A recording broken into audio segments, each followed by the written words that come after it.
Yeah, it give you some respect, like, hello, please allow this person to sit here. Hello, please don't cross on this person's path. You understand that kind of thing? It normally gives a much respect to people when you put on an hijab. Even when you're in a car, you're in a bus, in a public places, normally give a respect. Anywhere you have, normally give a lot of respect. I am a Muslim, my father is a Muslim, my mother is a Muslim, so I have to cover myself anywhere I'm going. Anybody is like a Muslim. If I don't cover myself now, nobody can say I am a Muslim. So that's why I cover myself with hijab. My hijab, Islamic dressing for a Muslim lady. Such call it life, such call it such a lie. But for me, hijab is my pride. Hijab is my pride. That is so adorable. And I'm still talking about the significance of hijab. You were talking about hijab, but for the sake of those who do not know, anything about the hijab, can you tell us, what it symbolizes? Thank you very much. Hijab is wearing the hijab is a commandment from the Almighty Allah. And we can see this in Quran chapter 24, that is Surah An-Nur, the Surah of Light, verse 31 for women. Where Allah subhanahu wa ta'ala says, O Prophet, you should tell the believing women that they should lower their gaze and guard their modesty, that they should cover every part of their body except that which must appear thereof. It is a very long verse. Allah said, except to their fathers, to their husbands, to their children, and so on and so forth. And at the last part of it, Allah said, we have you to do this. Then at the end, Allah says, He is most forgiving and most merciful. But when you see in that very particular chapter of the Quran, the first verse of that chapter, that is Quran chapter 24, verse 1, what Allah says in the first verse was that all that is in this chapter are obligatory on Muslims. So for that, if Allah should now say in in the 31st verse of that surah, it means He has made the use of hijab very, very compulsory on every Muslim woman. And to crown it, in Quran chapter 33, verse 59, Allah deliberately told the Prophet that, oh, you Prophet, you should tell your wives, your daughters, and women of the believing men that they should use the outer garments, whether fully or halfway, in order to cover what? To cover their adornment, to cover their beauty. And you see, in the last part of that verse, Allah said, we ask you to do this so that you may be known, you may be recognized in the society as women, as Muslim women, as believers. Okay.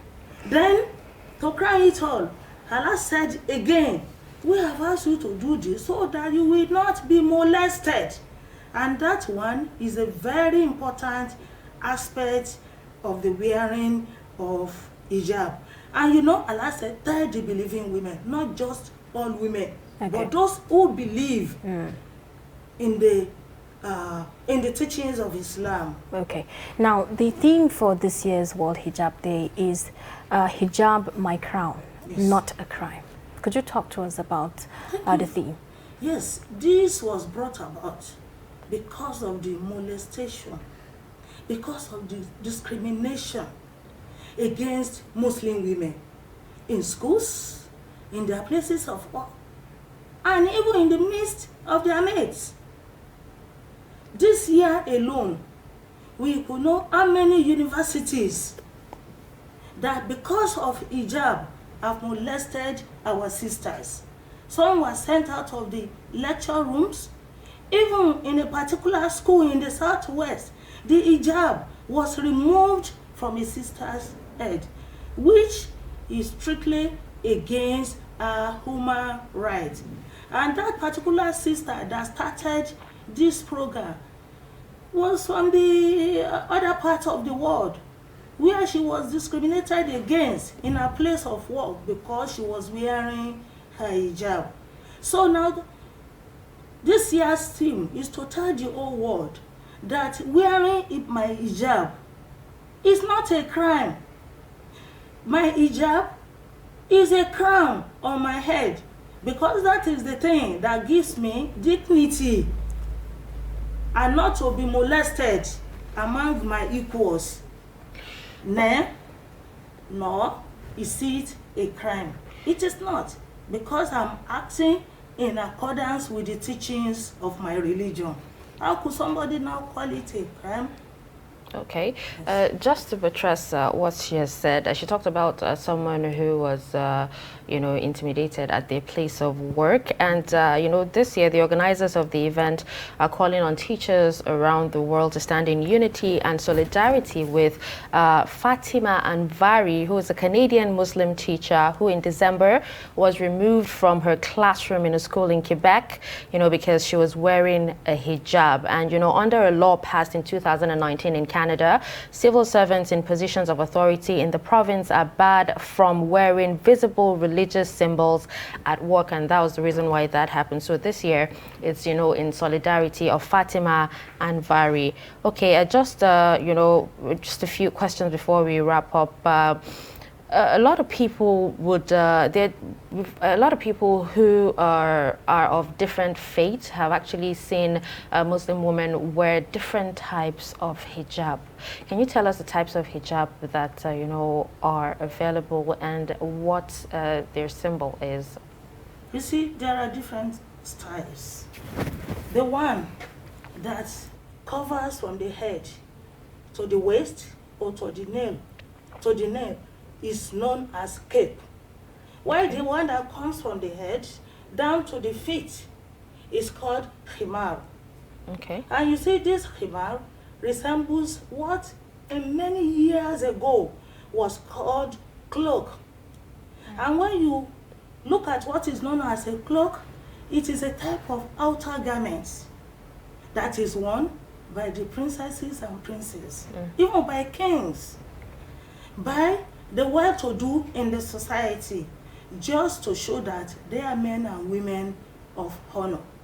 All this put together, there is no a specific style or color mentioned either by Allah or by the Prophet. Okay. May I tell you, my dear sister, that in the 80s, due to some magazines that we used to receive from other parts of the world, I wouldn't want to mention the country, it was through that many of us were able to understand that we need to put on hijab. And I will tell you that I was one of the first set of sisters who did that when we were in the higher institutions in 81, 82, 83. So we just thought that let's do it the way they were doing it. So there is no a specific style or color. And that is why when women go on Hajj, you can use any type of hijab or dresses for your Umrah or Hajj, just to show people that you can wear any color. But the but that is behind it is that as a Muslim, you must not wear a shouting color. Okay. A very attractive color that will attract others to you.